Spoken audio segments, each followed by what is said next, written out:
കോഴിക്കോട് പന്തീരാങ്കാവ് ഗാർഹിക പീഡന കേസിൽ മുഖ്യപ്രതി രാഹുൽ പി ഗോപാലിന്റെ മാതാവിനെയും സഹോദരിയെയും അറസ്റ്റ് ചെയ്ത് ജാമ്യത്തിൽ വിട്ടു. ഇന്നലെയാണ് ഇരുവരും അന്വേഷണ സംഘത്തിന് മുന്നിൽ ഹാജരായത്. വിദേശത്തേക്ക് കടന്ന രാഹുലിനെ നാട്ടിലെത്തിക്കാൻ ഇനിയും കഴിഞ്ഞിട്ടില്ല.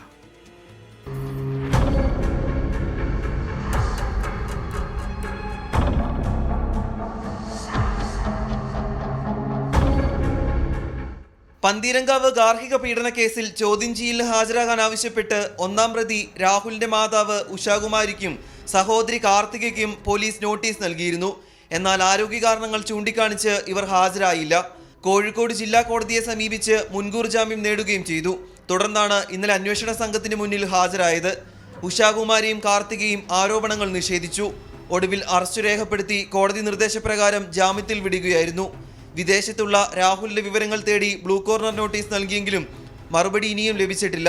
പ്രതിയെ നാട്ടിലെത്തിക്കുന്നതിൽ പ്രതിസന്ധി തുടരുകയാണ്. 24 കോഴിക്കോട്. വിധി ദിനത്തിൽ 24 മാജിക് ജൂൺ 4 ചൊവ്വാഴ്ച രാവിലെ 5 മണി മുതൽ 24-ൽ.